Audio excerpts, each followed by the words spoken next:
오늘이 종교개혁 기념주일인지도 모르는 교회가 태반인데 종교개혁 기념주일만 섬겨도 참 감사한데 갑자기 우리가 종교개혁의 뿌리를 찾아간다라고 하는 이 자리가 어떤 의미가 있을까 생각해 보면 사실은 저한테는 엄청 큰 의미가 있고 우리에게도 모두 의미가 있는 겁니다. 그러니까 뿌리가 없는 사람들은 없죠. 모두가 다 뿌리가 있잖아요. 근데 그 뿌리는 다른 말로 하면 역사거든요. 그러니까 역사를 모르면 허망한 삶을 살아가게 된다. 그래서 역사가 분명한 사람은 아주 목적이 분명하고 그 삶이 조금 더 단단하게 살아갑니다. 그런데 그 역사를 알 때 혹이라도 그 역사를 왜곡하거나 조금 다르게 알지 못하면 오히려 그 역사가 독이 될 수도 있습니다. 그런 측면에서 역사는 우리에게 두 가지 길을 다 주지만 오늘은 우리는 그동안 알고 있었던 역사에서 좀 더 확장된 그런 역사를 좀 생각해 보고자 합니다. 기회를 주셔서 이제 탐사를 갔다 오면서 저도 역사를 다시 보게 됐고 내가 이렇게 무지했는가?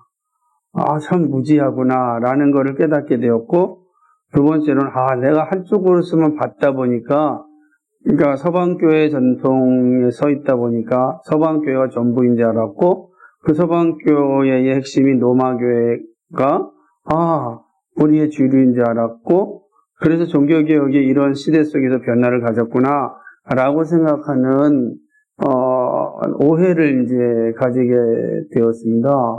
그러니까 교회를 이해할 때 균형을 상실하면서 지금까지 왔구나라고 하는 거죠.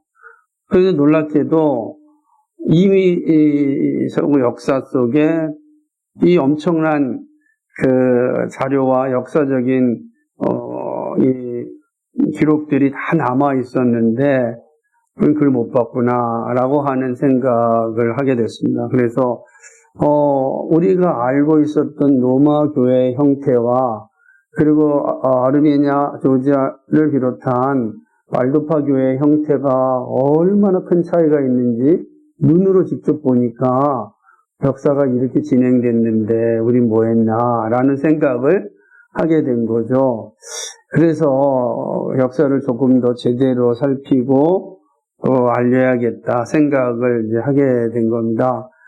그러다 보니까 조금 차근차근 또 사료를 잡고 4개월 동안 갔다 온 지 4개월 동안 정말로 계속해서 사료를 찾고 이 과정에 있었는데 사실 이제 아직 완벽한 건 아니고 책이 나와야 되는데 처음에는 아르메니아, 조지아를 다 하려고 했는데 너무 벅차더라고요.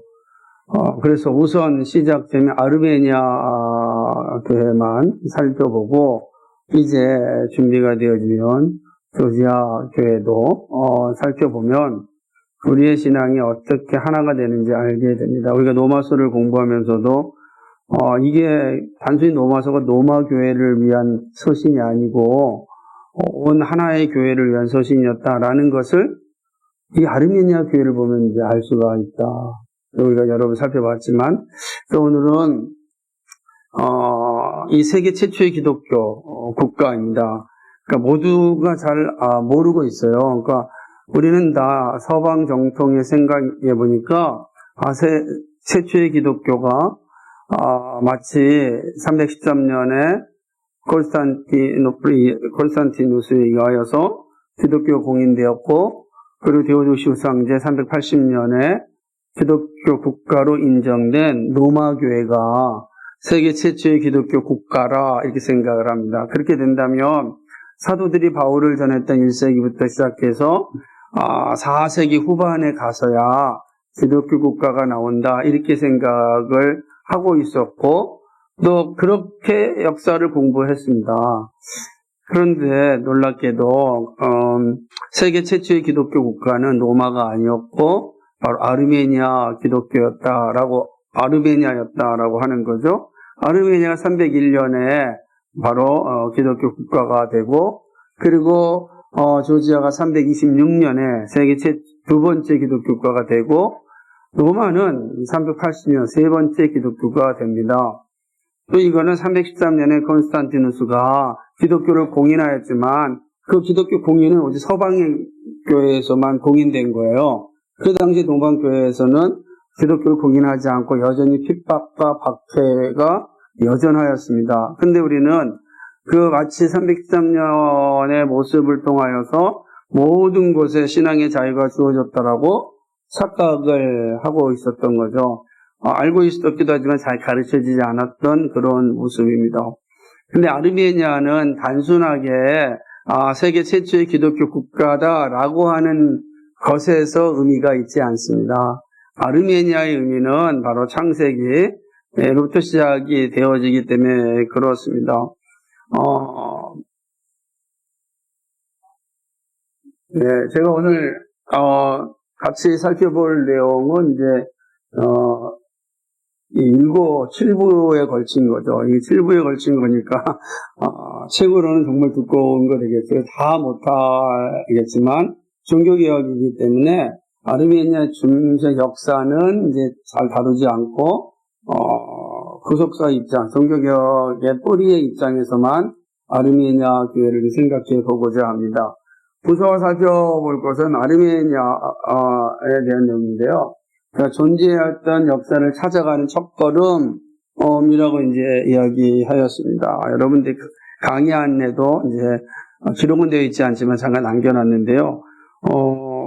무슨 말이냐면 하나님께서 천지를 창조하셨습니다. 아담과 하와를 세우셨습니다. 그리고 하나님의 창조 경륜을 이루는 작업을 하였습니다. 그런데 아담과 하와가 죄를 지음으로 말미암아 부패하게 되었습니다. 부패의 강도는 점점점 확산되어서 노아 시대 때는 하나님이 정말 사람 지으심을 후회하시는 지경까지 이르게 되었습니다. 그 하나님께서는 새 인류를 준비하십니다. 그래서 노아 홍수를 통하여서 인류를 이제 다 심판하시고 노아의 아들 가족을 중심으로 신인류가 시작되어집니다. 그럼 오늘날 우리의 조상은 아담과 하와로 가는 게 아니라 실질적으로는 이제 노아로부터 시작이 되겠죠. 그럼 물론 노아가 아담의 후손이기 때문에 자연스럽게 가지만 신인류의 새롭게 시작되는 장소는 이제 노아와 함께 시작되었고 그 노아의 방주가 내려앉았던 것이 어디냐? 바로 아라랏산이라고 하는 것입니다. 나중에 이게 사진들을 다 집어넣지 못하고 마지막에 넣었기 때문에 마지막으로 막 갔다가 다시 오기가 만만치 않는데 그 아라랏산은 이제 지금은 이제 터키에 있고요. 지형상으로는 그러나 원래는 다 아르메니아 지역 땅이었습니다. 그게 나중에 러시아가 아르메니아를 점령하고 그리고 터키와 함께 협정을 맺으면서 튀르키예에 이 아라랏산을 이제 넘기게 됩니다. 그래서 지금은 이제 튀르키예에 있지만은 원래는 아르메니아의 땅이었다라고 하는 걸 뭐 역사가 다 증명하고 있습니다. 문제는 이제 이렇게 신인류를 선택하였고 그게 바로 아라랏산이었습니다. 아라랏산에 방주가 머물렀다라고 하는 건 아주 의미가 있죠. 왜 그러냐면 아라랏산 5,000m 정도 되거든요. 5,137m니까 그 엄청난 높이에 지금도 만년설이 있으니까 사람이 살 수 없잖아요. 그렇죠. 감사하게도 여기 있네. 저 산 뒤에 저쪽에 있는 게 아라랏산입니다. 그러니까 지금도 저래요. 아라랏산에 5,000m니까 사람이 살 수가 없어요. 만년설이니까. 그럼 노아 방주가 내렸으면 어떻게 됐겠습니까? 뭐 상식적으로 산 밑으로 내려왔겠죠. 그래서 아르메니아의 이제 자기들의 역사입니다. 우리의 역사가 아니고 우리도 우리의 역사가 있잖아요. 고조선도 있고 아르메니아 역사를 보게 되면 바로 이 노아가 아라랏산에서 방주가 있고 내려와서 이 산을 쭉 내려옵니다. 산을 내려와서 산이 평지에 이르는 지역이 바로 바가르 샤팟이라고 하는 건데 지금의 에치메이진 이고 지금 그것이 바로 아르메니아의 국립박물관, 그 다음에 아르메니아의 이제 거기는 카톨리코스라는 사도교회의 본부가 거기에 있습니다. 섬 밑에 있고, 그리고 그 앞에는 아르메니아 모든 교회는 어떤 형태를 띠고 있냐면 다 아라랏산 모양입니다. 그래서 교회를 다 나중에 다 보면 이제 사진 보면 알겠지만 전부 다 아라랏산 모양으로 이 예배당을 다 지었습니다. 그래서 아주 독특한 구조를 가지고 있는데 그것이 지금 현재의 에치메이진이고 그 국립박물관도 있고 그게 이제 그 자랑 밑에 있는 땅이 바로 아르메니아다라고 할 수가 있습니다.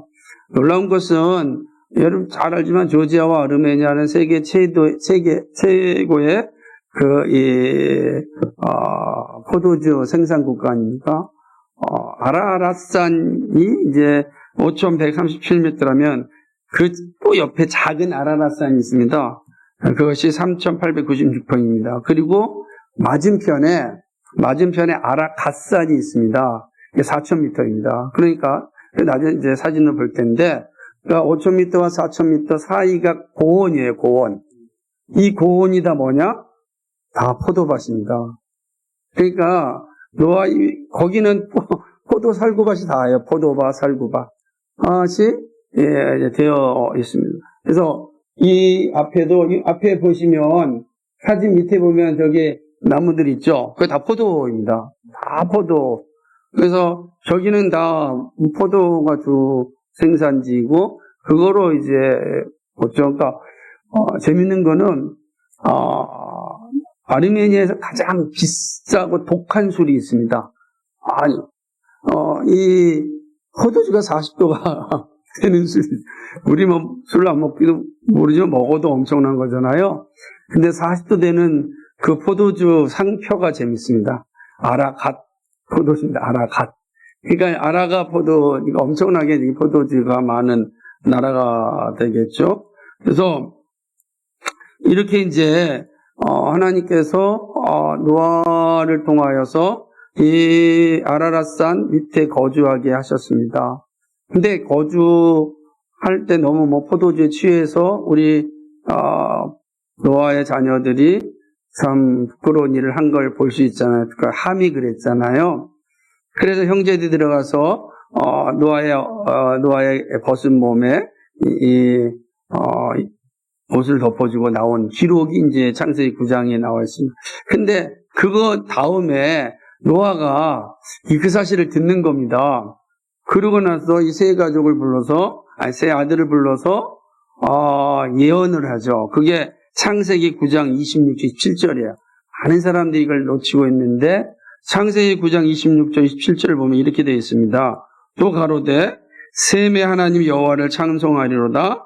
가나안은 셈의 종이 되고 하나님이 야벳을 창대케 하사 셈의 장막에 거하게 하시고 가나안은 그의 종이 되게 하시기를 원하노라 하였더라. 이렇게 되어 있습니다.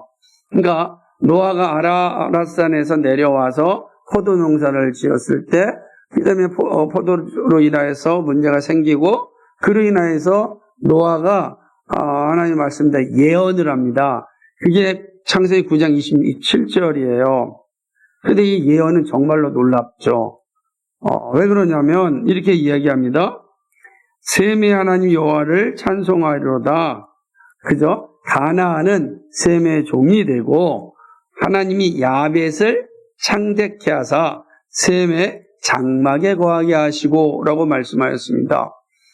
이 말씀하신 후의 역사는 창세기 11장에 바벨탑 사건으로 인하여서 인류가 흩어지게 됩니다. 흩어져요. 흩어지고 난 뒤에 12장부터는 셈의 역사가 시작됩니다. 아브라함의 역사가 시작되어지죠. 그러므로 성경에 나온 구속의 역사는 다 뭐냐면 셈의 역사가 쫙 진행됩니다. 우리가 보는 거. 근데 보십시오. 그러면 그리고 가나안은 다 셈의 종이 된다 그랬습니다. 그러니까 실제로 가나안들은 셈과 제일 많이 전쟁을 치르는 건 이 함 족속과 함의 후예들과 셈의 후예들이 역사 속에서 가장 많이 싸웁니다. 지금도 마찬가지죠. 지금도 그렇습니다. 그런데 이 함의 그러니까 셈과 함의 역사는 분명한데 놀랍게도 뭐라고 기록되어 있냐면 야벳을 창대케 하사 그랬습니다. 그럼 이거는 기록된 말씀이고 예언된 말씀입니까? 이 말씀이 성취돼야 되지 않겠습니까? 야벳이 창대케 해야 됩니다. 근데 야벳은 어디에 머물렀는가? 라고 하는 것이죠. 분명 야벳에 대한 내용들이 나와야 될 것입니다. 그것이 바로 창세기에 보면 이제 그 10장에 보게 되면은 야벳의 역사가 기록되는 것을 보게 됩니다. 한번 살펴보시겠어요? 살펴봤지만은 창세기 10장입니다. 노아의 아들요 셈과 함과 야벳의 족보가 이러하다라고 기록되어져 있습니다. 그래서 놀라운 것은 여기 보게 되면 셈, 함, 야벳이잖아요. 그런데 족보의 소술은 야벳이 우선합니다. 이게 독특한 장면이에요. 그 야벳과 함과 그 다음에 셈의 기록이 되죠. 왜 그렇게 되었을까? 그래서 학자들이 이 내용들이 많이 이렇게 오가고 있는 게 봅니다. 왜냐하면 혹시 야벳이 더 장자가 아니었을까라고 주장하는 학자들도 혹 있기도 합니다. 그러나 우선 어쨌든 우리는 셈, 야벳, 함의 이 족보를 보게 되는 거죠. 근데 야벳을 보게 되면은 2절부터 보게 되면 야벳의 아들은 고멜과 마곡과 마대와 야완과 두발과 메섹과 다라스요. 고멜의 아들은 아스그나스와 이박과 도갈마요 라고 기록되어져 있는 것입니다. 여기 보게 되면 이제 야벳의 마지막 아들은 고멜이고 그들의 아들은 아스그나스와 이박과 도갈마다라고 기록되어져 있는 걸 이제 보게 되는 것입니다. 아르메니아에 대한 역사를 보게 되면 모세스 호레시스라고 하는 아르메니아 역사의 아버지인데요. 이 사람이 이제 왕궁의 이 명령으로 아르메니아의 역사를 기록합니다.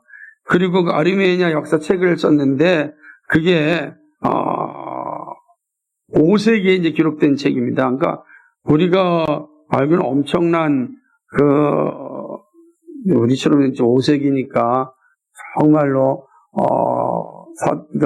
복음이 증거되어지고 새롭게 교회가 세워진 이후에 4세기에 교회가 세워졌고 5세기에 아르메니아 역사책을 만듭니다. 여러분 4세기에는 아르메니아가 언어가 생겨요. 엄청난 거예요. 4세기에 언어가 있습니다. 지금도 아르메니아 박물관 가면 아주 그냥 알파벳이 딱 있는 걸 보게 됩니다. 근데 여기에 보게 되면 이 모세스 호레시스는 아르메니아 시조를 노아의 후손인 도갈마로 말하는 것입니다.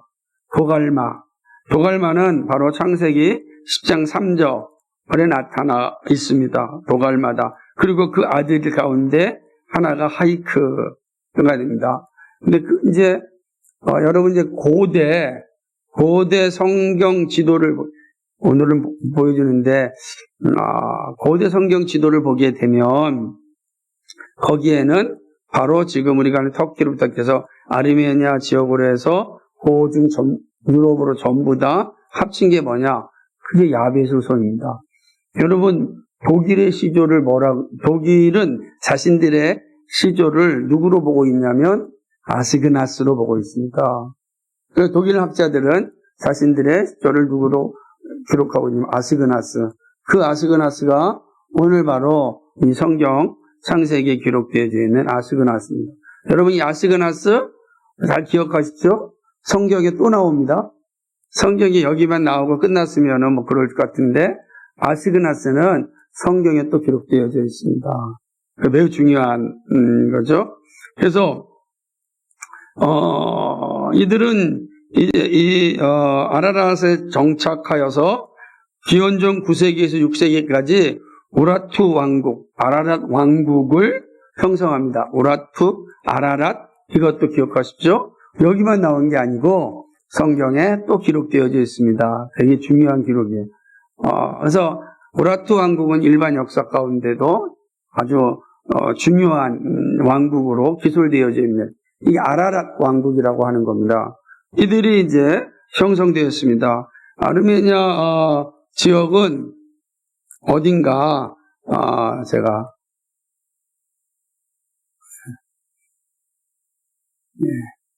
봐야 되니까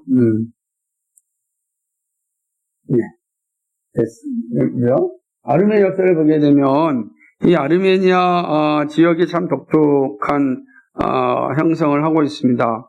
아르메니아 고원은 정말 넓습니다. 40만 평방미터가 엄청납니다.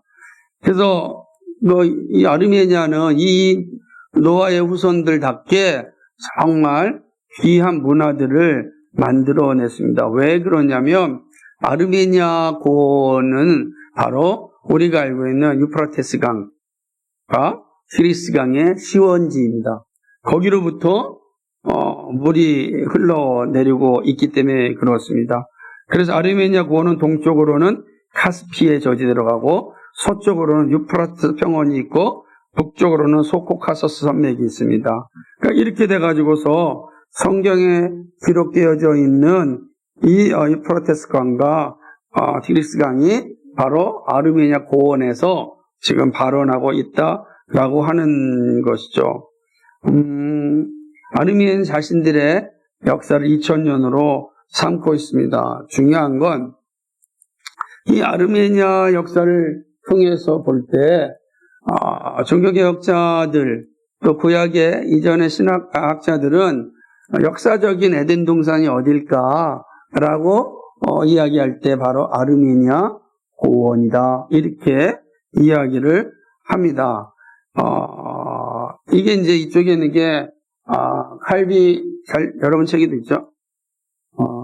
이게 이제 칼빈의 창세기 주석에 보게 되면 여기죠. 유프라테스 강, 티그리스 강, 이 메소포타미아 문명이라고 할 때 메소포타미아는 무슨 뜻이냐면 두 강 사이예요. 유프라테스 강과 티그리스 강 사이. 그걸 메소포타미아라는 뜻이고 거기가 문명이란 거기서 그 문명의 진원이 어디냐? 흘러가면 여기 아르메니아입니다. 보이죠? 그러니까 이 아르메니아 칼빈의 창세기 주석에 유일하게 지도가 있습니다. 그리고 에치메이진에 가게 되면 아르메니아의 국립박물관 국보 중에 하나가 뭐냐면 바로 옆에 있는 사진인데 여러분 안타깝게도 여기가 바로 역사적 에덴 동산을 기록한 지도입니다. 그래서 이 아르메니아 사람들은 자신들의 어떤 역사를 이렇게 보고 있는 거죠. 그래서 사람들이 왜냐면 유프라테스 창세기 보게 되면 4개의 강이 에덴 동산에 흘러나오잖아요. 그러니까 근데 4개의 강 중 2개의 강이 아르메니아 고원에서 지금도 여러분 지금 지도를 봐도 두 강이 시원지를 아르메니아로 기록되어 있습니다. 이게 옛날 지도뿐만 지금 지도도 그래요. 그리고 옆으로는 나오지 않는 강 때문에 물론 어떤 분들은 엑선 에동산을 저 이란 쪽으로 보는 분들도 있지만 그러나 교파 이전의 학자들은 다 이 아르메니아가 역사적 에덴 동산의 지원이 아닐까. 왜냐하면 이 노아의 노아는 방주는 배입니까? 방주입니까? 방주예요. 배처럼 뭐가 이게 있는 게 아니고 발동기가 있는 게 아니고 물이 왔으면 그대로 떴다가 앉은 거예요. 그러니까 물이 가는 대로 앉았기 때문에 방주란 말이에요. 그 방주가 있었던 지역. 노아가 살던 지역은 에덴 동산에서 나왔지만 그 지역에서 살았지 않겠어요? 그게 이제 추정하는 거죠. 그렇기 때문에 그리고 강이 거기서 시원하고 있으니 그게 아닐까 이렇게 이제 학자들이 기록도 한 것이죠. 그 의미가 있는 장소입니다. 그리고 실제로 가보면 정말 풍성합니다. 고원에서 어마어마하게 물이 흘러내리는데 현재 우리나라 수자원공사가 지금 아르메니아 고원에 지금 이 댐을 건설하고 수자원 그러니까 얼마나 대단한 지역인지 모릅니다. 예, 이제 이들의 왕국을 보게 되면 이 이제 제가 여기서는 이제 이거는 설명하지 않도록 하겠습니다. 아르메니아는 이렇게 우라트 왕국으로부터 시작을 해서 여러 왕조를 거칩니다.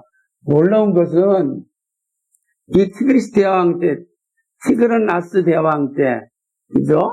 어마어마하게 이제 기원전 95년에서 55년 사이, 그리고 티그라네스 2세 대아르메니아 요 세 왕 때는요, 어디까지 지배를 하냐면은, 그러니까 그레이트 아르메니아 그래가지고, 우리가 알고 있는 튀르키 전체, 그리고 이란, 그리고 사우디아라비아 이 전체가 다 이 아르메니아의 속국이었습니다.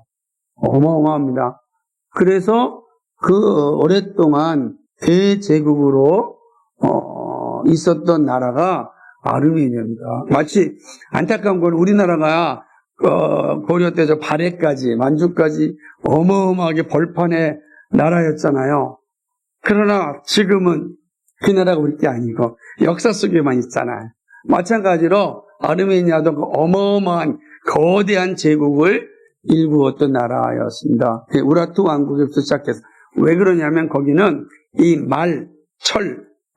기병과 그다음에 철이 엄청나게 나오는 곳이었고 돌이 가장 많은 지역이기 때문에 고대 전쟁에 있어서 탁월한 위치를 가지고 다 고산지대이기 때문에 또 엄청난 영향을 가진 게 바로 이 아르메니아 왕조였다 할 수 있죠.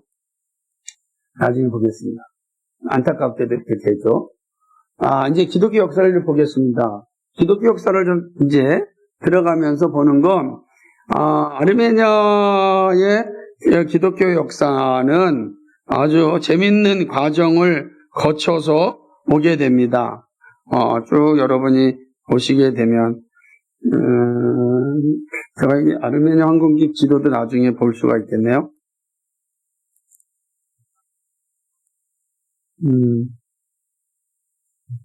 예, 이게 참 재밌는 역사를 우리가 볼 수가 있는데, 성경에 보게 되면 예수님께서 복음을 전하십니다.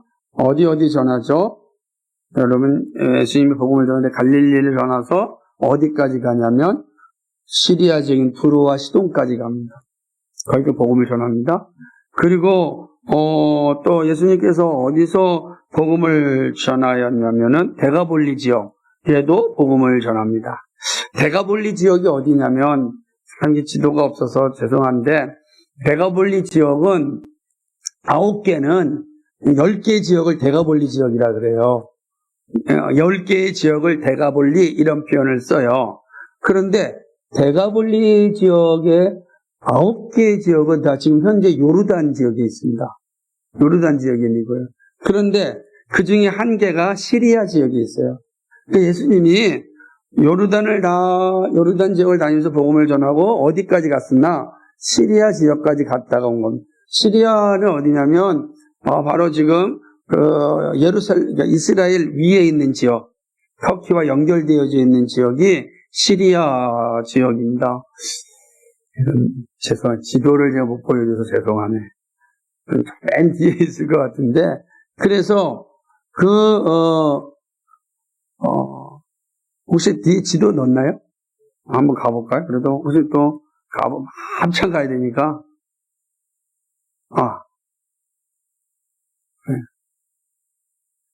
예. 안 보이고. 이 지도 말고도 있나요? 있네요. 감사합니다. 예. 이게 이제, 보이죠? 이게 이제 그레이트, 아르메니아 지역입니다. 여기 보게 되면 이게 다 통치했던 아르메니아고, 여기까지 다 속국이에요, 속주. 여기가 어디냐면은, 예루살렘이란 말입니다, 예루살렘. 여기가 지금 요르단이에요, 요르단. 그 시리아를 지나면, 여기가 터키입니다. 여기가 안디옥이에요. 그리고 여기가 가소 지역입니다. 바울이 태어난 곳. 그러니까 이 다 이제는 어디 영향권이 있었냐면 아르메니아 영향권 안에 있던 나라예요. 다. 나중에 이제 또 더 중요한 이 지역이 나오겠지만 어쨌든 예수님이 어디냐? 여기서 이 지역 여기에 요르단에서 복음을 전하다가 시리아 진영에 복음을 전합니다. 여기까지 하고 오게 됩니다. 그런데 이때 바로 위에 어디 있죠? 에데사. 이 에데사 공국입니다. 이 에데사 공국에서 에데사 공국의 왕이 병이 걸렸습니다. 어떤 약을 먹어도 낫지가 않는 겁니다. 그런데 소식이 들렸습니다.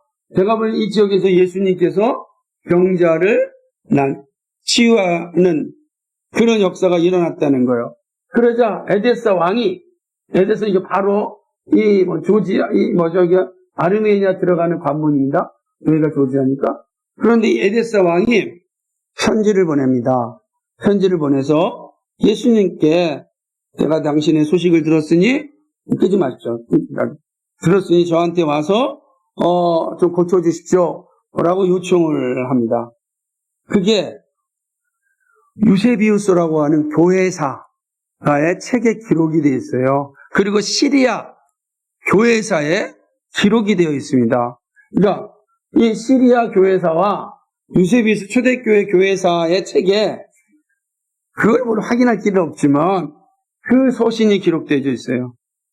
그래서 어떻게 되냐? 예수님이 여기서 그 편지를 받고 답신을 합니다. 나는 이쪽으로 갈 수가 없어서 다시금 갈릴리로 가야 된다. 그러나 나중에 내 제자들을 보냈다고 얘기를 합니다. 그리고 예수님은 이제 예루살렘으로 돌아와서 사역을 하고 십자가에서 죽으셨습니다. 그리고요, 사도행전에 보면 뭐라 그러죠? 제자들에게 땅끝까지 이르러 내 증인이 되라라고 말씀을 하는 겁니다. 여기 나중에 보면 이 편지 오고 간 게 너무 재밌습니다. 근데 길게 기록되어 있죠. 그리고 전도 후에 이제 예수님이 승천하시고 난 다음에 제자들을 파송을 합니다. 제자들을 파송할 때 성경에는 뭐만 기록되어 있어요? 사도 바울의 파송만 나와 있잖아요. 그죠? 안드레는 예루살렘에서, 야고보는 예루살렘에서, 그리고 누구죠? 바울은 이제 튀르키를 통해서 서방으로 복음을 전하는 기록이 나타납니다. 이게 1세기의 기록인 것입니다. 그러니까 이쪽으로 여기서부터 이렇게 시리아를 지나서 이렇게 갑니다. 왜냐하면 바울이 다섯 사람이기 때문에 되게 이쪽으로 가기에 아주 좋은 길이고 자기가 잘 아는 길이니까. 그런데 어떻게 되죠? 그럼 이쪽은요? 그럼 여기에는 어떻게 기독교가 생겼을까요? 그래서 우리의 성경에 보게 되면 이쪽은 아무것도 없잖아, 성경에는. 네. 보셔야 돼요, 이거 다.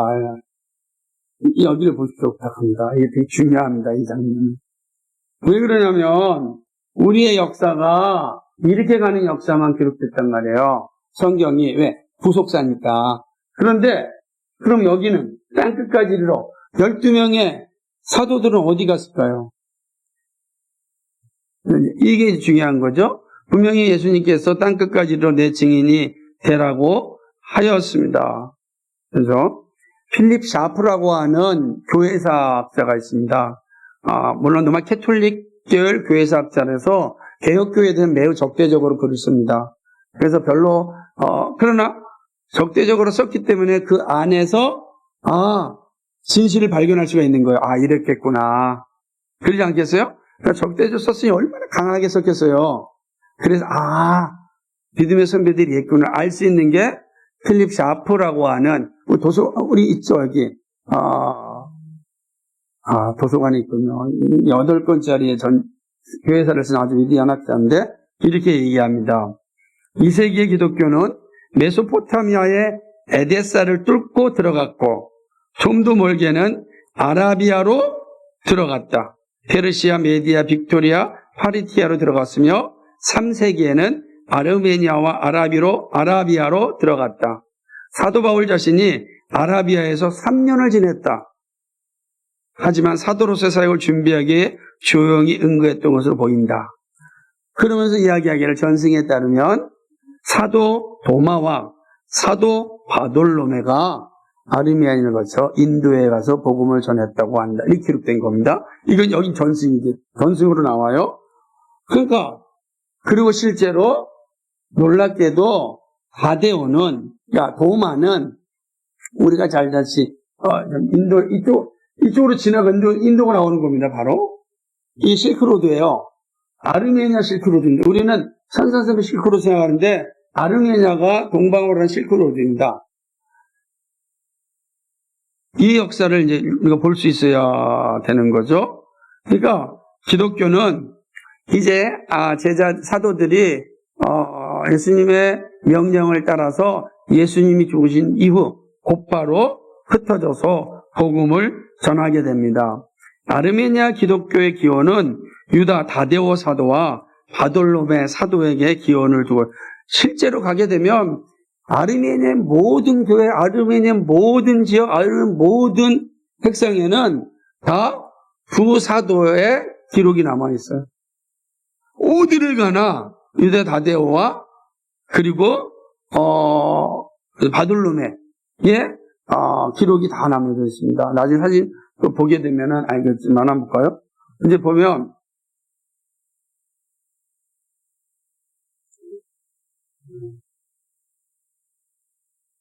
되게 멋있죠. 사실은. 그러니까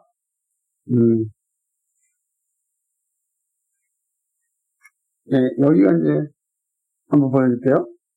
아까 봤던 것처럼 이게 아라라산입니다. 이렇게 내려오면 여기가 다 포도밭이에요. 엄청나게 포도밭이. 이게 다 포도밭입니다. 그러니까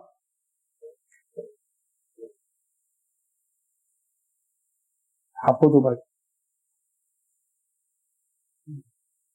거기 보려니까 안 나오네.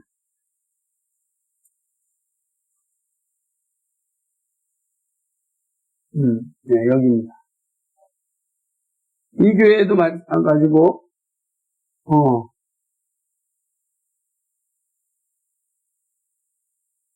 이게 크게 보여. 요 사진을 보게 되면, 이게 이제, 오두준이라고 하는 교회입니다.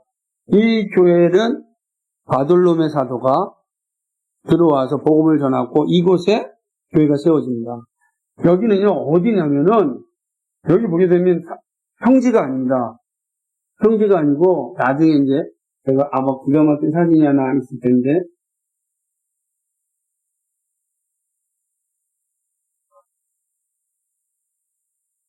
네, 감사합니다, 나오네.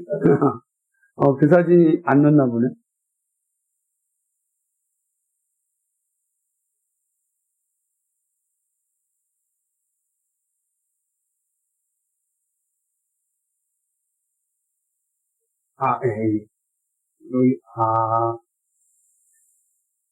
제가 이 사진을 없네요. 보냈는데,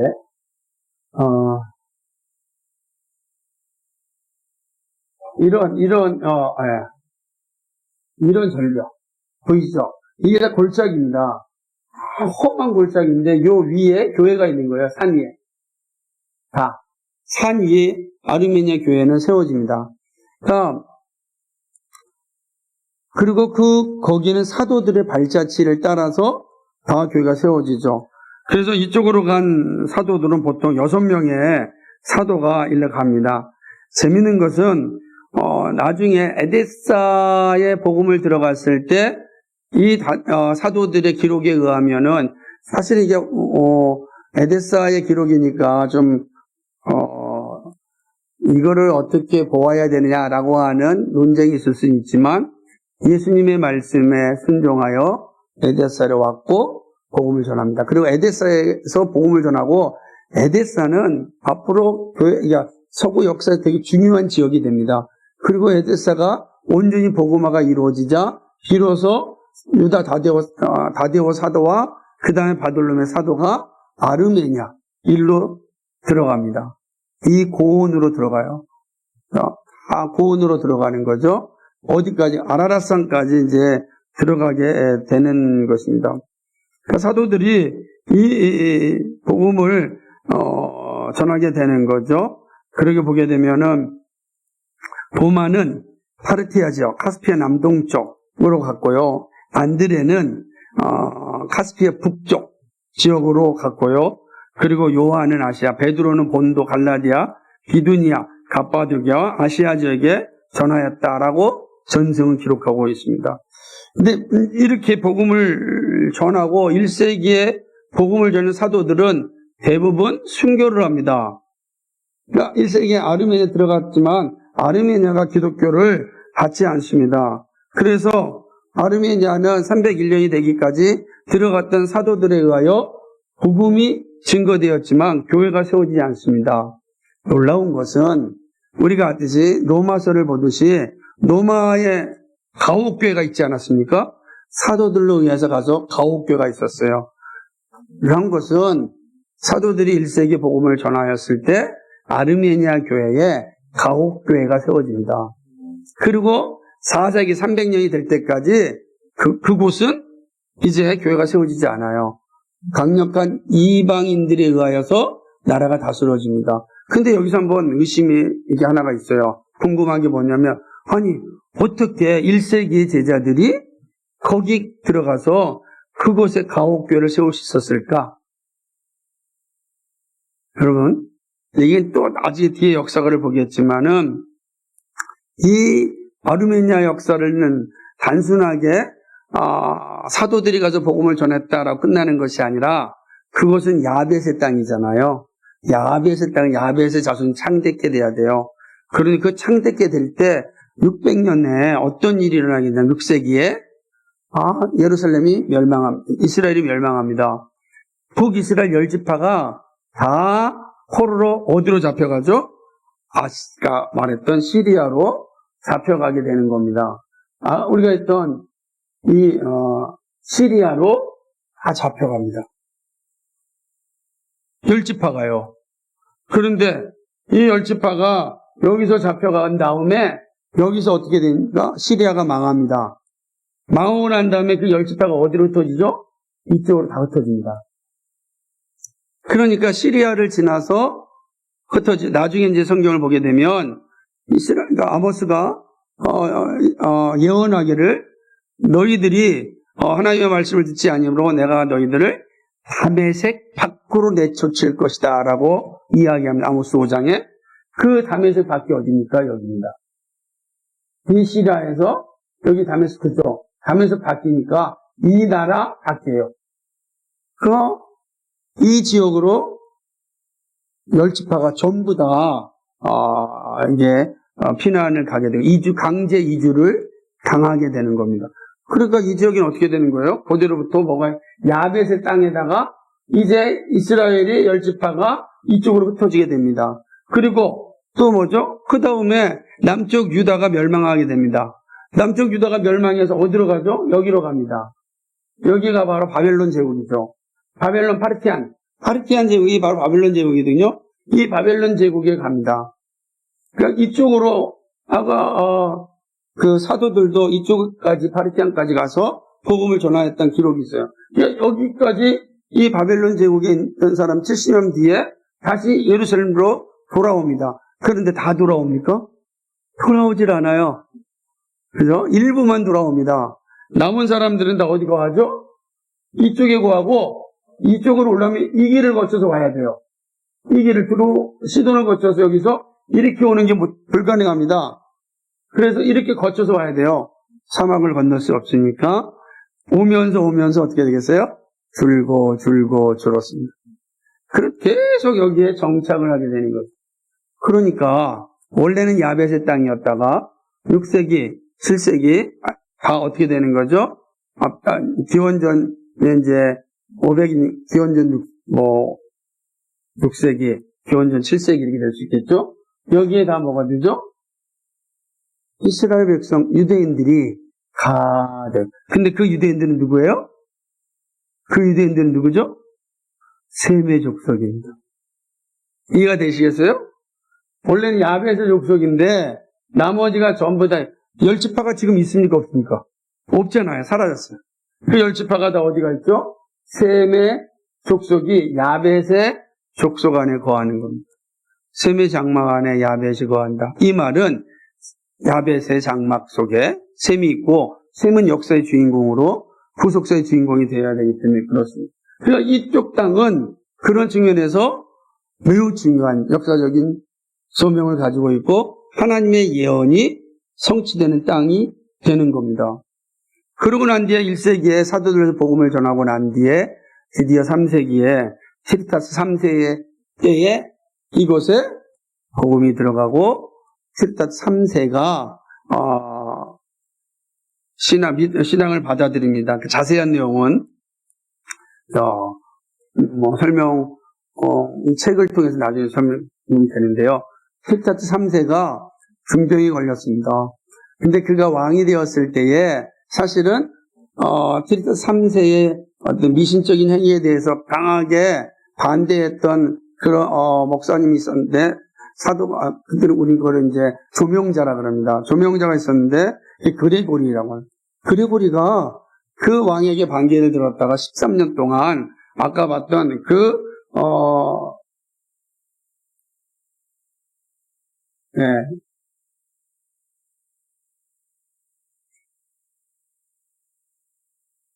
죄송합니다. 이게 다 가야 돼서. 여기에 갇히게 됩니다. 13년 동안 이 속에 갇히게 되는 거죠. 여기가 감옥이에요. 이 감옥은 어떻게 되는가 보게 되면 이게 내려가야 됩니다. 이렇게. 이 감옥 아니에요. 이 감옥 아닙니다. 요걸로 이쪽으로 내려와서 교환에 사는 거예요. 13년을. 그런데 이제 13년 뒤에 티르타스 왕이 병이 걸려가지고 어떤 백방으로 해도 낫지 못한 상황이었습니다. 그때 티르타스의 누이가 왕에게 얘기합니다. 우리에게 조명자가 있는데 그에게 기도를 받으면 어떻겠습니까? 그러니까 왕이 감옥에 갇힌 지 13년이 됐는데 이미 죽었겠지. 그리고 가서 확인하러 갑니다. 놀랍게도 그레고리는 살아있었습니다. 왜 그랬냐면 13년 동안 무명의 신자가 뒤에 여기 보이지 않지만 여기 가면 요 뒤에 요 뒤에 보게 되면은 요거 밑에 보면은 구멍이 있어요. 개구멍처럼. 거기에 13년 동안 음식을 제공한 겁니다. 그렇죠? 그 음식을 먹고 13년을 버틴 거죠.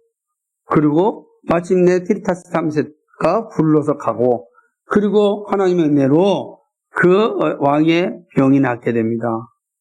그러자 그 왕이 기독교를 선포하게 됩니다. 그런데 그 전에 또 중요한 사람이 있었습니다. 그건 뭐냐면 나중에 보게 될 수 있는데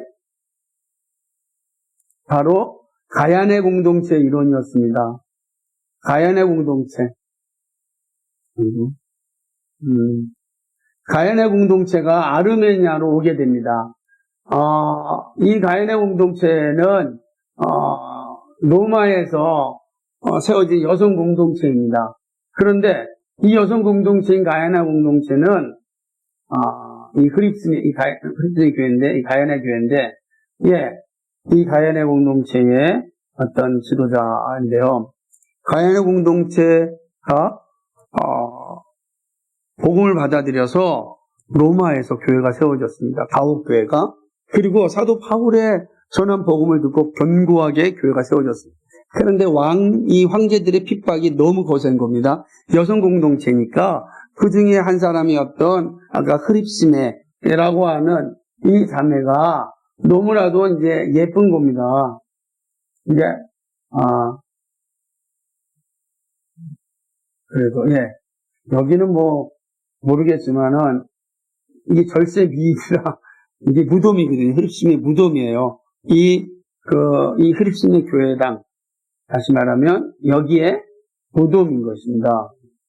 그 무덤에 이제 이렇게 기록되어 있는데 크립스메가 되게 이제 아름다우니까 디오클레티아누스 황제가 이 크립스메가 왕족의 딸이니까 결혼하자고 합니다. 근데 크립스메 입장에서는 자기는 하나님께 자기 몸을 헌신했기 때문에 결혼하지 않겠다 선언했어요. 그러니 디오클레티아누스 왕자가 이제 이 크립스메를 다 죽이라고 합니다. 그제 가인의 공동체 식구 36명이 있었는데, 70명 정도가 있었는데, 나중에 36명이 아르메니아로지만 그들에게 핍박을 가하고 죽입니다. 그래서 가야네입니다. 아까 가야네가 자기 공동체를 이끌고 아르메니아로 옵니다. 아르메니아 와서 가옥교회를 하는 상황입니다. 이게 300년 전, 2세기, 이게 3세기죠. 이게 여러분, 바울이 2세기, 3세기입니다. 3세기에 아르메니아로 와요. 근데 아르메니아에서 왔는데 그때 당시는 로마 제국의 영향권 안에 이 아르메니아가 있었습니다. 그러니까 디오클레티아누스 황제가 이 티타테스 아르메니아 왕에게 그쪽으로 이 흐립심에 가인의 공동체가 도망간 것 같으니 그들을 찾아서 흐립심에를 나한테로 보내게 달라 합니다. 제국의 황제가 있으니 안 할 수 없잖아요. 그래서 흐립심을 찾습니다. 그리고 마침내 흐립심에 있는 가인의 공동체를 발견하게 됩니다. 그리고 그들을 부릅니다. 그랬더니 티리타테스가 보니까 흐립심에가 너무 미인이거든요. 그러니까 티리타테스도 어떻게 됐어요? 반한 겁니다. 그러니 너도 내 첩이 되라 라고 얘기한 거죠. 그러니 이들도 아니 우리는 그럴 수 없다. 우리 하나님께 헌신했기 때문에 우리는 누구와도 결혼할 수 없다라고 합니다. 자, 어떻게 됐을까요?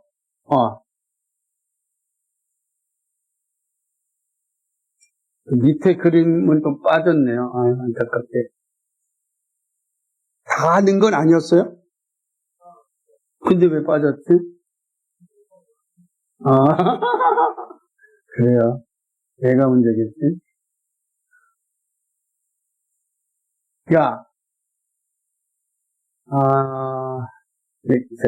가인의 공동체 그 밑에 가면 여기에 36명의 그 공동체 식구들이 티리타테스가 다 죽입니다.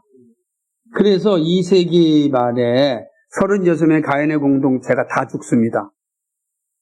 그래서 이 교회를 세운 거예요. 나중에 뭐냐면 티리타테스가 예수 믿고 난 다음에 자신의 죄를 회개하고 이 자리 위에다가 이 교회를 세운 겁니다. 이 가야네 교회, 가야네 교회예요. 6세기에 세워진 6세기에. 얼마 오래된 교회입니까? 6세기. 우리는 140년밖에 안 됐는데. 6세기에 가야네 다 죽고 그 중에 다 몰살됐는데 그때 한 사람을 피신시킵니다. 그게 바로 누구죠? 니노입니다. 니노라고 하는 자매를 피신시키죠. 너는 우리를 대신해서 복음을 전해라. 그래서 니노가 피신해서 간 곳이 어디냐면 조지아입니다. 그래서 조지아에 가서 갔더니 놀랍게도 조지아에도 가옥교회가 있었던 겁니다. 그래서 니노가 오니까 가옥교회 성도들이 니노를 맞이합니다. 그리고 니노가 거기 사람의 은혜로 말미암아 정말 복음을 전하고 가난한 사람들 살고 병자를 고치는 일들을 행하면서 326년에 조지아도 기독교 국가가 됩니다. 그러니까 이 시작은 어디죠? 사실은 로마의 복음을 받아들인 이들이 아르메니아에 와서 순교를 하고 그 순교의 피 위에 하나님께서 티리타테스 왕을 개종시키고 그가 예수님을 믿고 난 뒤에 선언합니다. 우리 아르메니아는 예수님을 믿는 기독교 국가로 선포한. 그게 301년입니다. 어마어마한 역사가 사실은 일어난 거죠. 조명자 그레고리로 인하여서 생겨난 상황입니다. 자, 그러니까 그런 측면에서 본다면 이 아르메니아는 단순한 땅이 아니라 하나님의 구속사를 이루시기 위한 땅이었다라고 볼 수가 있는 것이죠. 예를 들자면은 제가 아까 말씀드렸던 아모스 5장 27절을 보게 되면 내가 너희를 다메섹 밖으로 사로잡혀 가게 하리라 이렇게 얘기하거든요. 북이스라엘을 향한 예언이에요. 되어지는 거죠. 그리고 또 이제 가장 분명한 것은 이스라엘 백성들이 바벨론에 의해서 핍박을 받고 무너집니다. 하나님께서 바벨론을 통하여 이스라엘을 심판하셨지만 하나님의 성전을 훼손한 바벨론을 그대로 내버려 두지 않았습니다.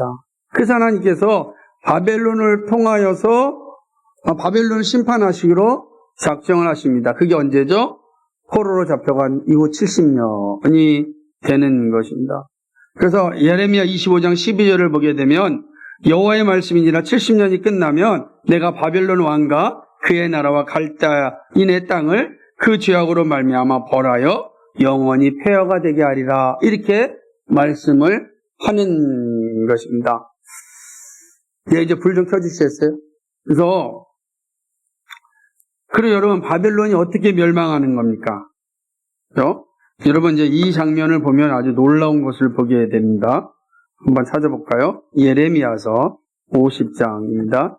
51장 27절입니다.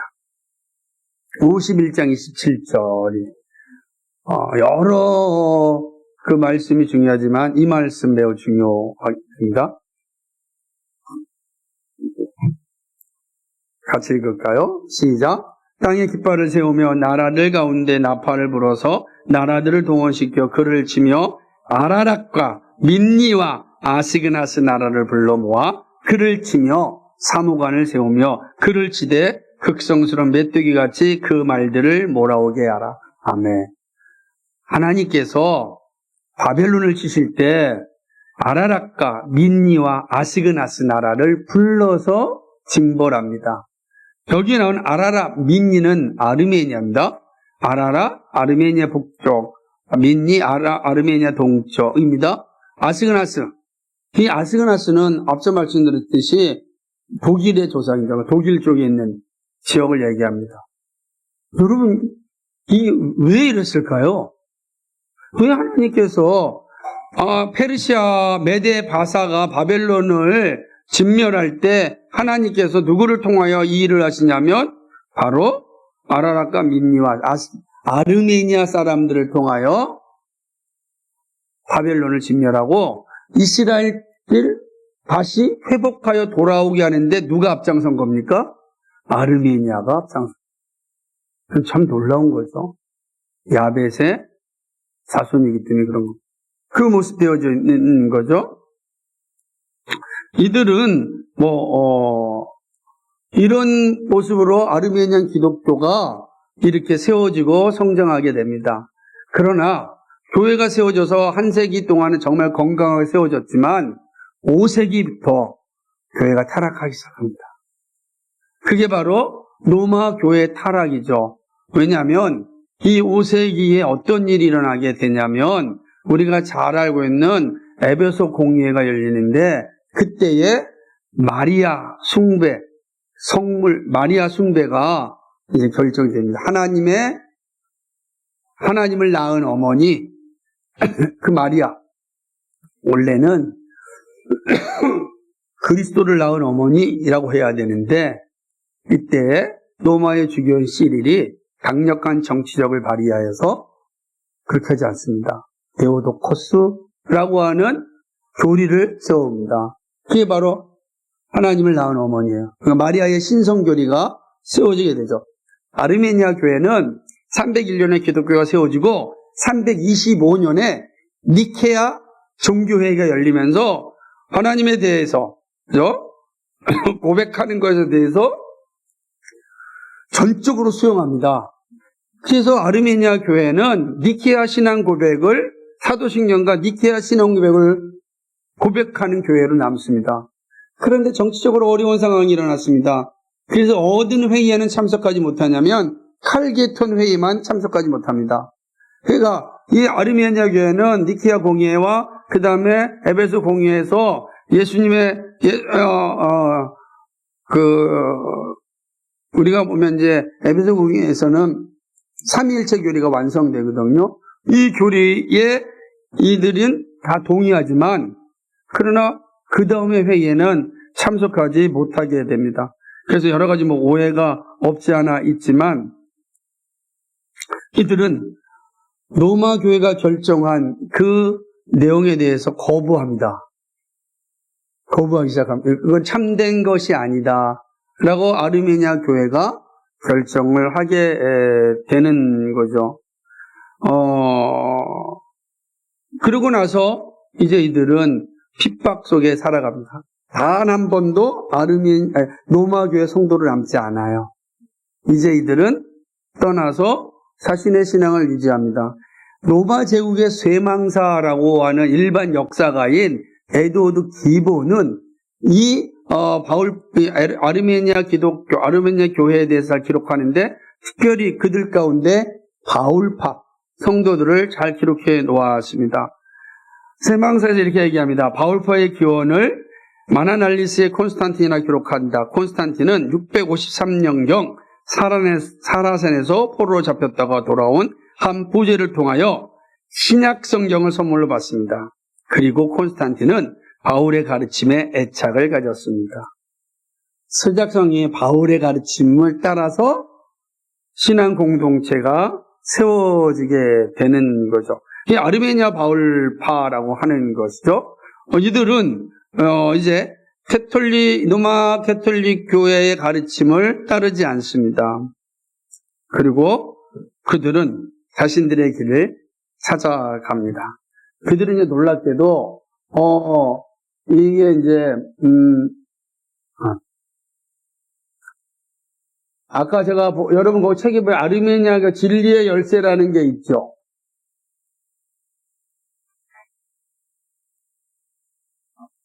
이 책입니다.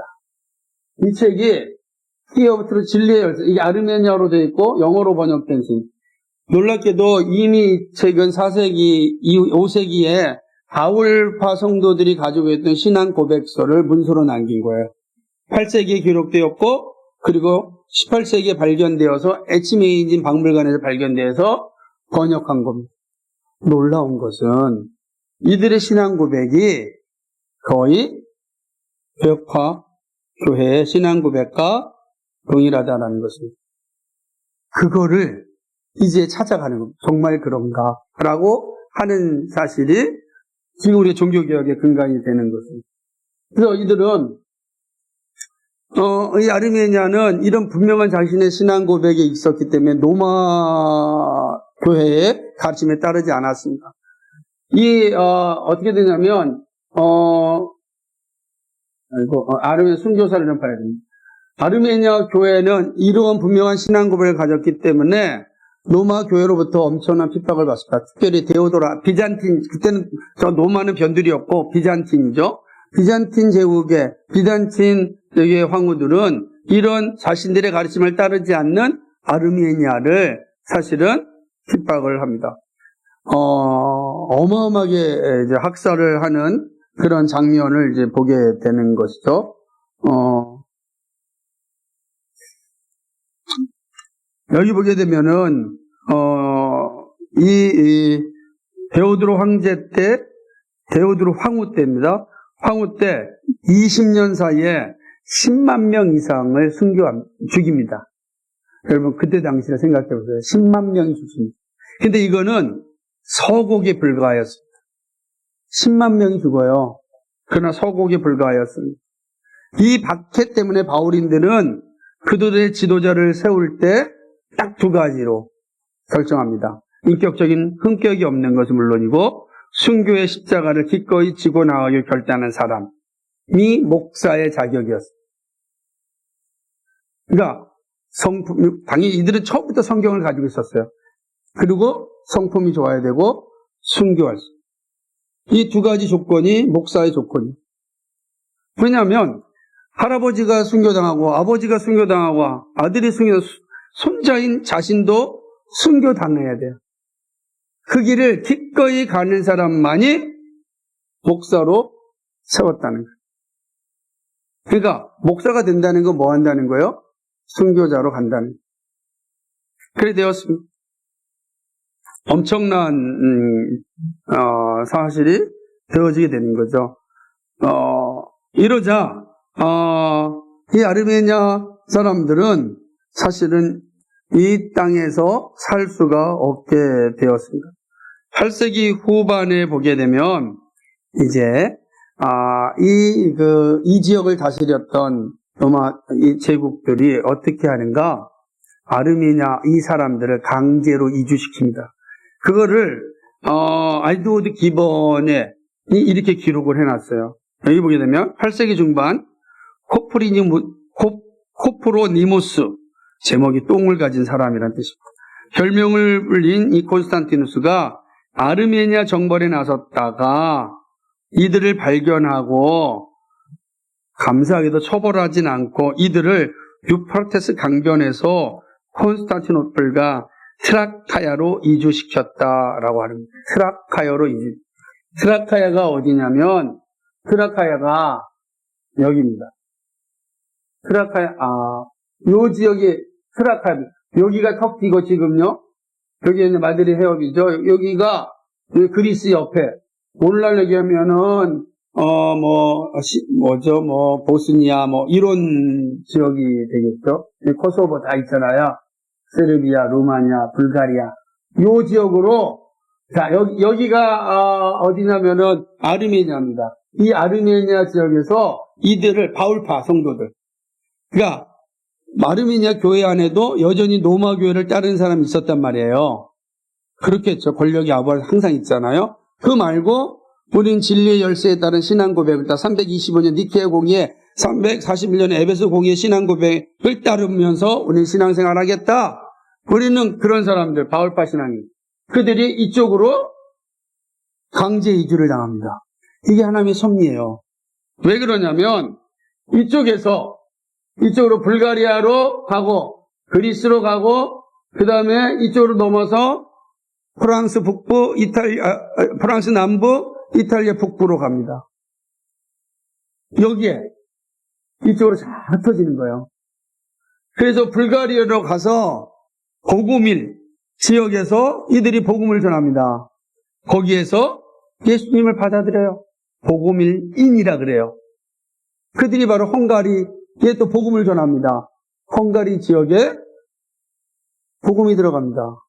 그리고 난 다음에 그러니 가만히 있겠습니까? 또 이들이 어디로 갑니까? 프랑스로 갑니다. 프랑스에 가서 12세기 알비라는 지역에서 복음을 전합니다. 알비파라 그래요. 알비 지역에 있는 그리스도인. 이때에 알비 지역에서 복음을 전하다가 이 어마어마한 핍박을 이제 겪게 됩니다. 알비파들이 정말 끔찍하죠. 알비자는 1209년입니다. 교황 인노센치오 3세가 선포한 이 알비 십자군, 첫 번째 십자군이 사실은 이 프랑스 남부의 랑그독이라고 하는 지역에 카타리파 혹은 알비파 혹은 발도파라고 불리는 이들을 포보를 합니다. 엄청난 겁니다. 이 과정에서 얼마나 죽냐면요. 이 과정입니다. 그러니까 1209년에서 1229년입니다. 몇 년이죠? 20년 동안. 20년 동안 100만 명이 학살을 당합니다. 알비 십자군에 의해서 개혁파 신앙을 가졌던, 바울파 신앙인을 가졌던 이들이 100만 명 이상이 학살을 당합니다. 끔찍한 학살을 당하죠. 그래서 유럽 내 최초의 제노사이드, 이 알비 십자군에 의해서 이루어진 것. 이유는 하나죠? 뭐죠? 복음 때문에. 복음 때문에. 그러게. 근데 참 안타까운 것은 나중에 1차 세계대전 때 터키에 의해서 이슬람에 의해 가지고 아르메니아 사람이 150만 명이 학살당합니다. 기독교 국가라고 해서. 최근에도 그래요. 그러니까 예수 믿는 그 분명한 신앙 고백을 가지고 지냈던 이들이 100만 명 이상의 성도가 이제 죽게 됩니다. 그럼에도 불구하고 이들은 끝까지 믿음을 지켰습니다. 감사한 것은 이탈리아에 가니까 이탈리아에 피에몬 계곡에 동일한 믿음을 가지고 있었던 신자들이 4세기부터 있었습니다. 놀라운 거예요. 그들이 누구냐면 암브로시우스, 이레나이우스라고 하는 당대의 귀한 목사님들 밑에서 신앙을 배운 겁니다. 로마 교회가 엉뚱한 길로 나갈 때 이 이탈리아에서 암브로시우스의 가르침을 따라서 우리는 그 길로 가지 않겠다. 우리는 참된 교회를 가겠다. 로마 교회에 속하지 않아요. 그러니 어떻게 됐습니까? 로마 교회가 이들을 핍박하죠.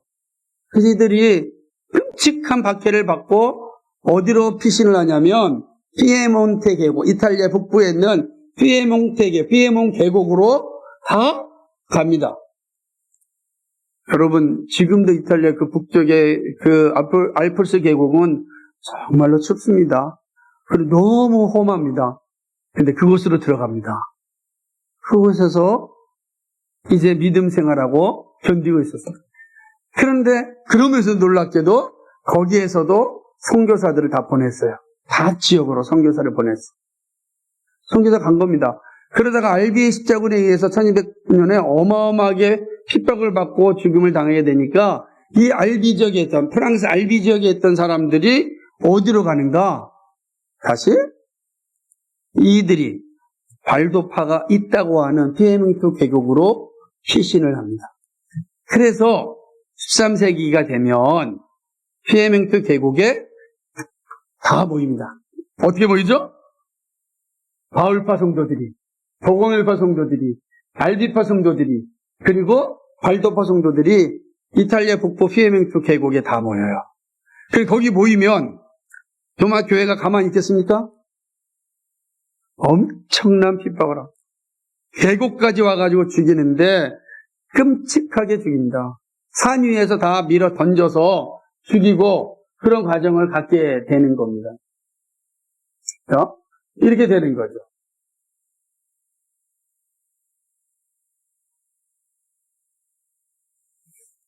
제가 여러분에 나눠준 강의 안에 보게 되면 12세기에 발도파의 신앙 고백서가 있습니다. 그 고백서는 너무 유명합니다. 이들은 이미 8세기에 자국 성경을 가지고 있었고 12세기에 발도파 성경을 가지고 있었습니다. 그러니까 성경이 번역되기 전에 자기 성경을 가지고 있었어요. 성경을 가지고 있다는 것으로 인하여 다 죽었습니다. 다 죽인 거예요. 그런데 이들은 성경을 가지고 끝까지 신앙 고백하면서, 제가 일부러 거기에 발도파의 그 신앙 고백서를, 그거는요 우리 교회 신앙 고백서 똑같습니다. 사도들의 신앙 고백서가 차이가 없습니다. 몇 세기부터요? 아까 진리의 열쇠는 몇 세기요? 4세기로부터 8세기에 발간됩니다. 시작돼서. 그리고 이 발도파의 신앙 고백서는 10세기에 이미 고백되어집니다. 신앙 고백서가 있었다니까요. 그 신앙에 따라서 그들은 교회를 세웠고 그리고 학교를 세웠습니다. 그렇게 세운 것이 이들의 모습입니다. 놀라운 것은 이들 가운데 하나, 발도파 성도 가운데 하나가 바로 존 놀라드라고 하는 사람이 있습니다. 놀라드는 마치 존 위클리프 파라고 불리기도 합니다. 그러나 그러지 않아요.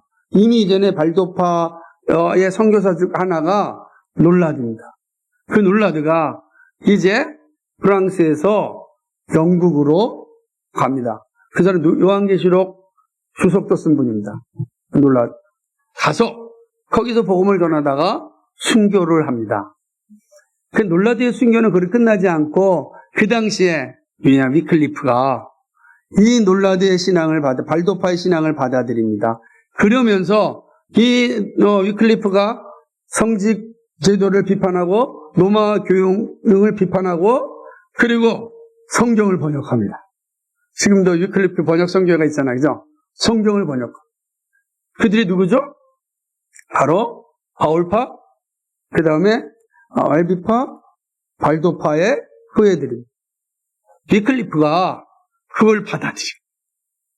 그래서 성경을 번역합니다.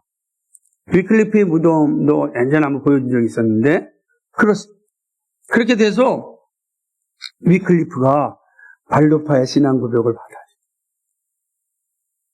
그러니 로마 교회 가만히 있겠습니까? 가만히 있지 않죠. 위클리프는 부관 참시됩니다. 죽었지만 다시 무덤을, 그 시체를 빼가지고 다시 화장시켰어요.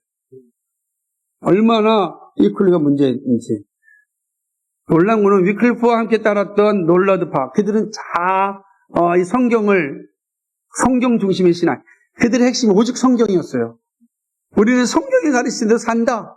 그래가지고 이 놀라드파들이 두 군데로 위클리프의 영향이 두 군데로 가는데, 하나는 체코의 얀 후스한테 갑니다. 그리고 또 하나는 그들의 제자 가운데 한 사람이 스코틀랜드의 존 녹스에게 복음을 전합니다. 기록이 그대로 다 남아있어요. 그리고 얀 후스에게 이 놀라드파 성도들이 복음을 전하고, 얀 후스는 위클리프를 만나고 나서 그는 교황을 향하여 적그리스도라고 선언합니다. 그리고 나서 자기가 가르치는 학생들에게 위클리프의 책을 다 읽으라고 얘기합니다. 위클리프의 책을 읽으십시오. 그게 바로 체코의 종교개혁이 시작된 겁니다. 13세기에, 아직은 14세기입니다. 아직 누토가 올라오면 100년 남았어요. 100년 전에 이들이 와가지고서 야누스에게 드디어 위클리프의 책이더라고 위클리프와 함께 성경 중심의 교회를 세웁니다. 그들이 세운 교회가 베들레헴 교회입니다. 베들레헴 교회는 로마 교회와 전혀 다르게 단순하고 담백하게, 여러분 교회 개혁이라고 하는 책, 회복의 역사라는 책에 보게 되면 첫 번째가 바로 베들레헴 교회 점경을 실어놨지 않았습니까? 보시면 우리 교회가 똑같아요. 간단합니다. 천석이 들어갈 수 있는 큰 길이지만 한 사람의 후원에 의해서 지어진 거예요. 나라가 지은 게 아닙니다. 한 성도가 헌금을 해서 그 교회를 세웠어요. 그리고 그곳에서 체코의 종교개혁이 시작됩니다. 그러나 야누스도 죽죠. 순교합니다. 그러고 난 뒤에 1517년에 누가 나와요? 마틴 루터가 나옵니다. 100년 사이에 그럼 침묵기간이었을까? 아닙니다. 수없이 많은 믿음의 선배들이 100년 동안 계속해서 복음을 전하고 이야기를 바른 복음을 전하였습니다. 그 얘기를 정확히 이야기하는, 여기 사진에 있는지 모르겠습니다. 보겠습니다. 여기 있네요. 여기 보게 되면 이것이 바로, 보세요. 아모르시스가 300년, 그죠? 그 다음에 이레나우스가 1세기부터 2세기, 조비니우스가 4세기, 5세기, 라운티우스가 5세기, 6세기, 클로드 디랭이 9세기, 펠비디우스가 4세기, 이게 선배들이에요. 그 다음에 11세기, 10세기, 이때까지가 종교개혁의 그런 이들의 계속해서 이곳에서 성경의 진리로 참된 교회로 가야 됩니다. 단 한 번도 로마 교회에 속하지 않은 지도자들입니다. 단 한 사람. 이해되세요? 이 역사입니다. 그렇게 되어졌다는 것이죠. 이제 아까 된 야누스입니다. 이 중에 가장 유명한 사람 바로 베셀 캄포스트입니다. 베셀 캄포스트.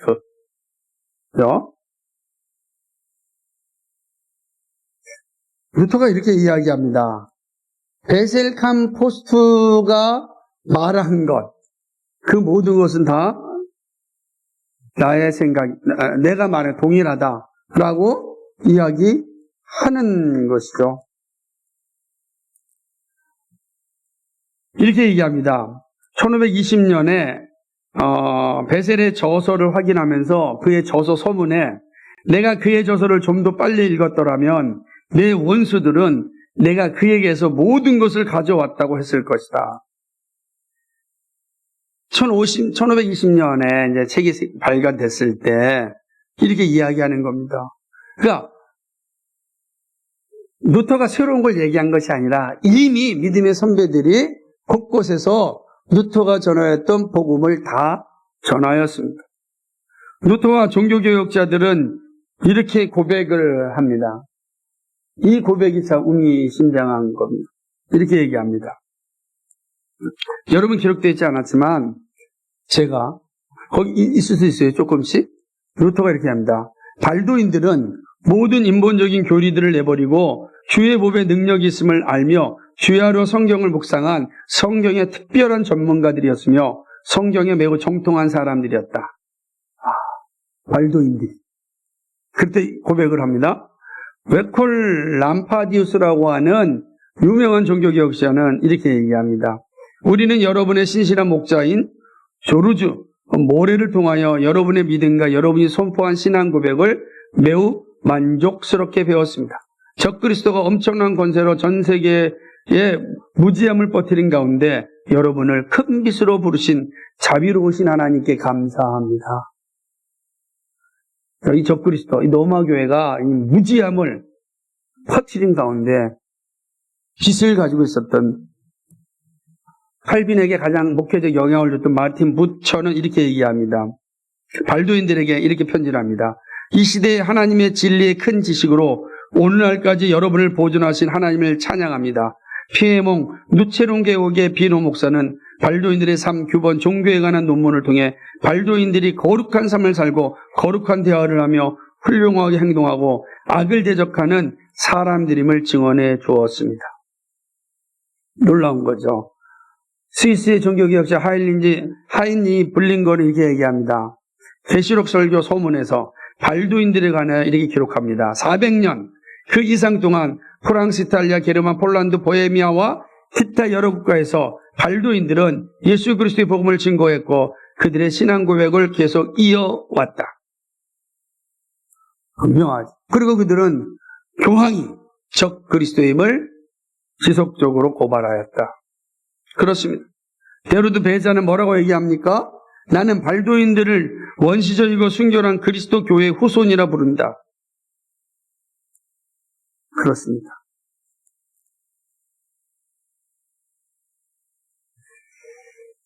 그들은 수없이 많은 이들에게 순교를 당하고 그랬지만 이들은 단 한 번도 로마교회 신자가 아닌 종교개혁의 뿌리였습니다. 그리고 이 모든 것은 놀랍게도 제네바 칼뱅에서 완성합니다. 발도인들, 자 발도인들은 누구라고 했습니까? 아까 발도인들 다시 본다면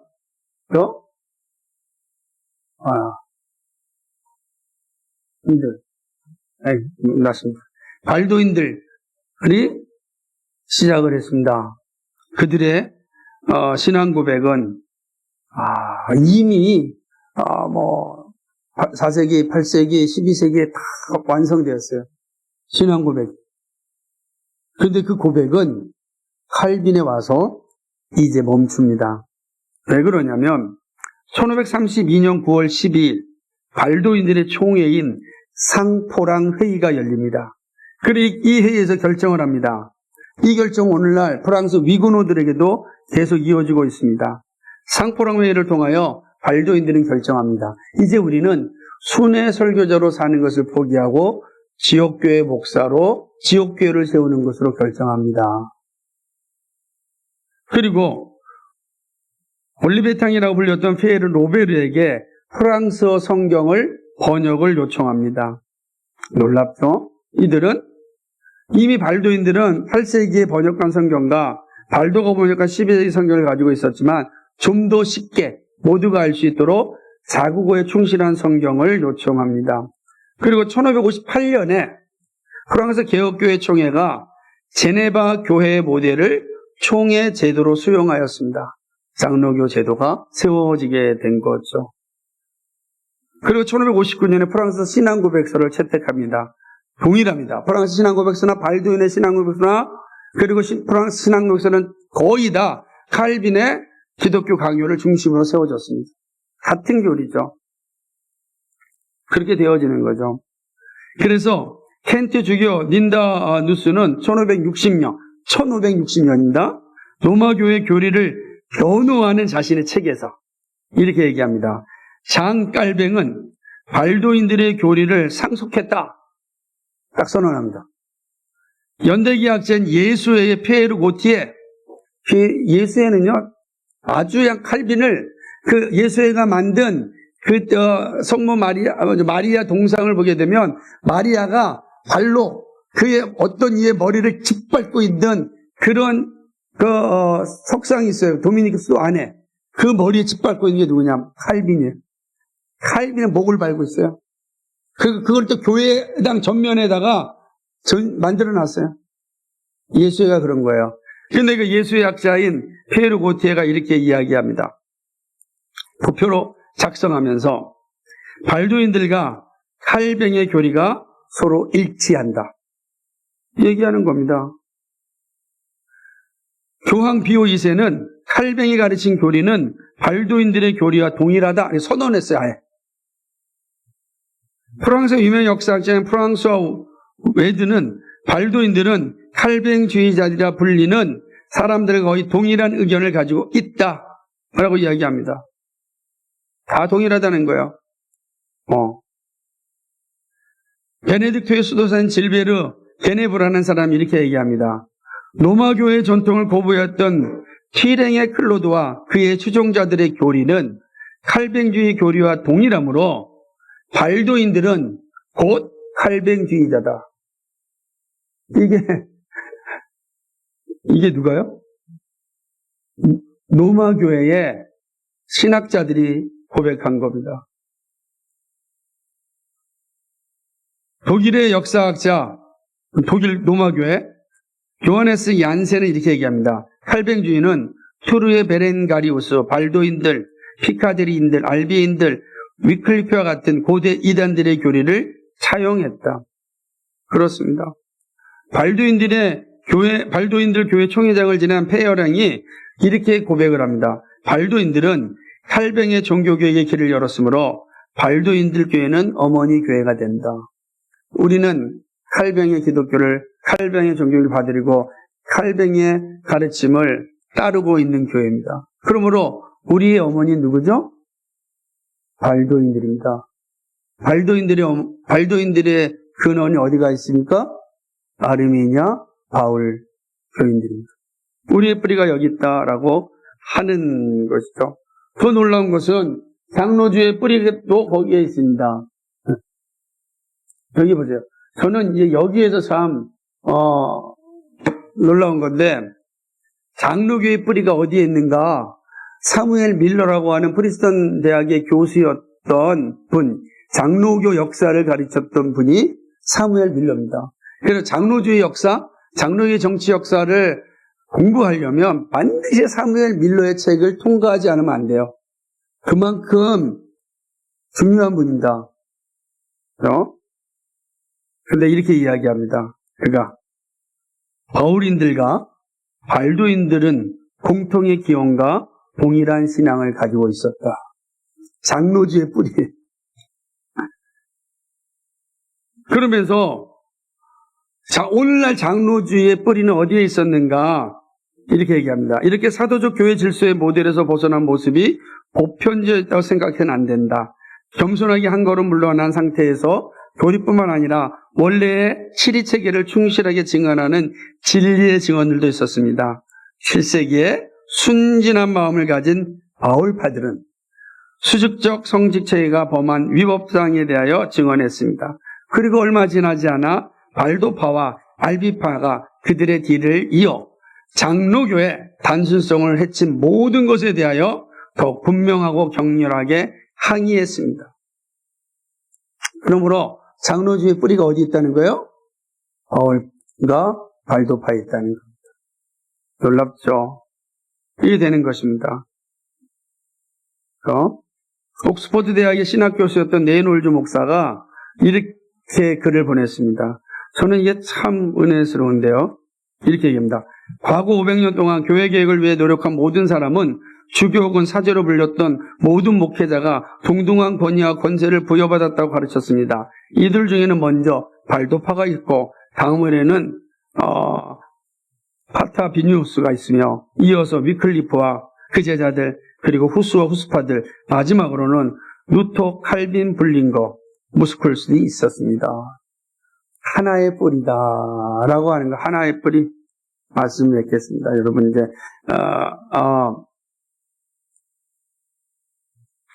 다른 내용도 나중에 보시면 되겠지만 저는 이제 봅니다. 야, 이게 참 놀라운 거예요.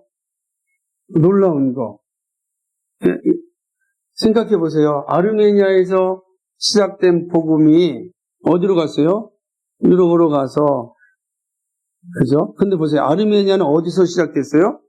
로마에서, 예루살렘과 로마에서, 예루살렘 시작된 복음, 로마에서 왔던 신자들로 인하여 세워졌던 아르메니아 복음이 다시금 어디로 가서요?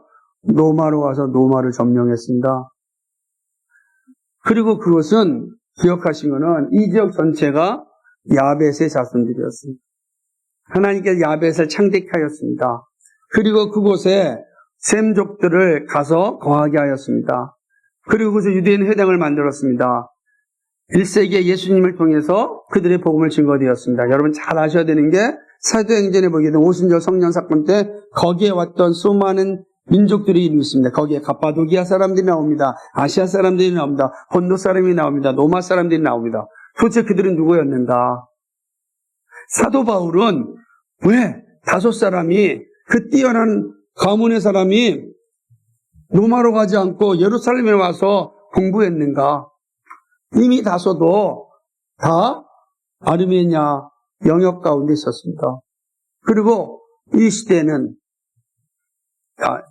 세계 이상. 나중에 이제 제가 아르메니아 역사를 공부하지 않았지만 티그리네스 대왕 때는 거대한 제국을 형성합니다. 그리고 그들 역시 자신들을 다윗의 후손이라고 선포합니다. 그래서 다윗 2세, 다윗 3세라 그래요. 다윗 왕의 후손이라고. 그게 지금도 있어요. 제가 이번에 가가지고서 그 신문을 봤는데 세상에 지금 아르메니아에서 왕정 복고를 위해서 이렇게 시위하는 사람들도 있더라고요. 근데 왕정 복고를 하는 사람들 가운데 어떤 사람은 왕정으로 복고해야 되냐? 다윗 몇 세예요. 있더라고요. 그래서 그 다윗 왕가에 다시 우리 아르메니아 왕국으로 세워야 된다. 그러니까 자신들은 다윗의 뿌리라고 하는 분명한 확신이 이미 6세기에 가지고 있었습니다.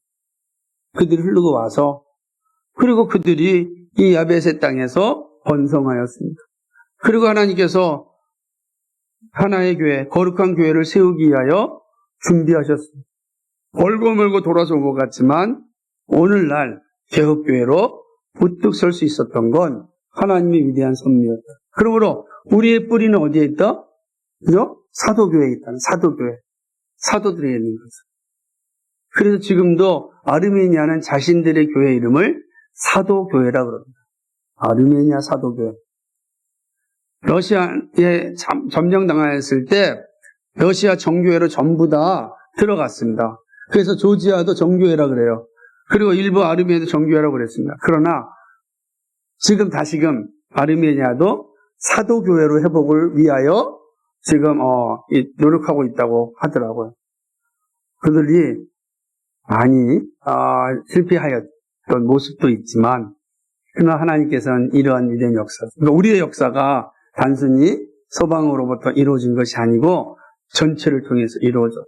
아르메니아 쪽으로는 6명의 사도들이 갔습니다. 그죠? 시몬, 안드레, 도마, 다데오, 바돌로메. 또 한 사람 기억이 안 납니다. 이게 다 사도들이 가서 그곳에서 복음을 전하고 순교하였습니다. 그들의 기록들이 가는 곳마다 남아있습니다. 놀라운 것은 이거 하나 이거 하시는, 한번,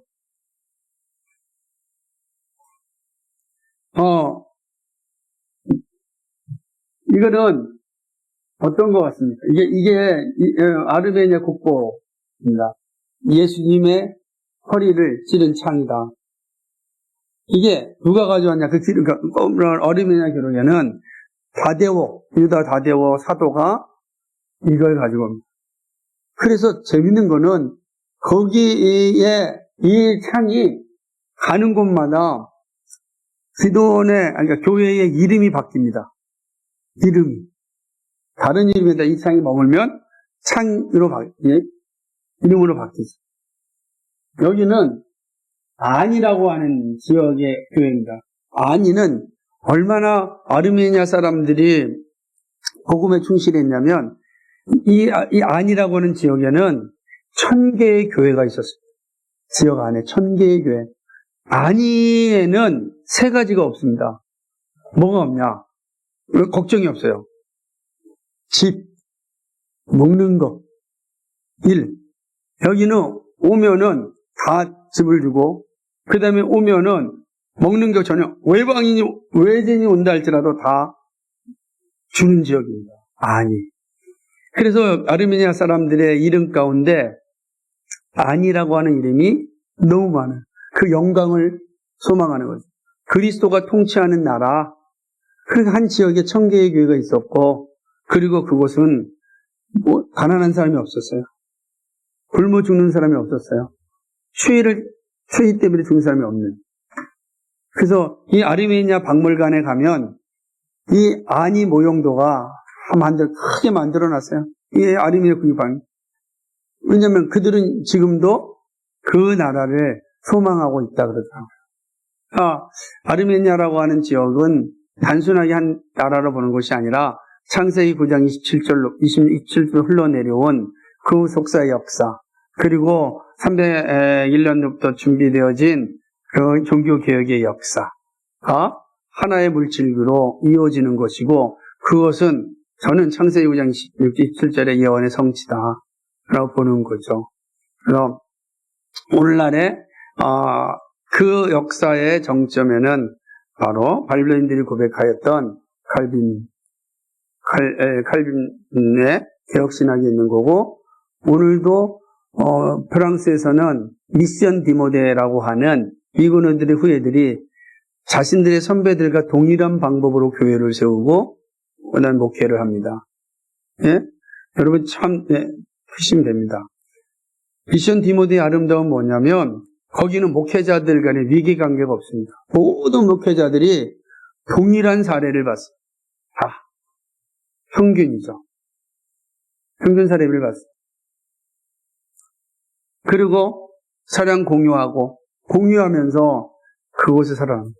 그리고 100명이 채 안 되면 다시 교회를 분립해서 교회를 세웁니다. 왜요? 건강을 온전히 회복하기 위해서. 그리고 거기는 목회가 되려면 반드시 3년 동안 노동 현장에 있어야 돼. 노동 현장에서 일반적으로 모든 사람이 사는 그 노동을 다 몸으로 체험하고, 그 다음에 3년, 그 과정 가운데 정말 그 사람의 성품과 인격을 확인한 다음에 그 즈음에 선발해서 신학교를 보냅니다. 칼뱅 신학교예요. 신학교가 칼뱅 신학교입니다. 칼뱅 신학대학교에 보내서 거기에서 공부를 하고 비로소 목사로 임직을 받습니다.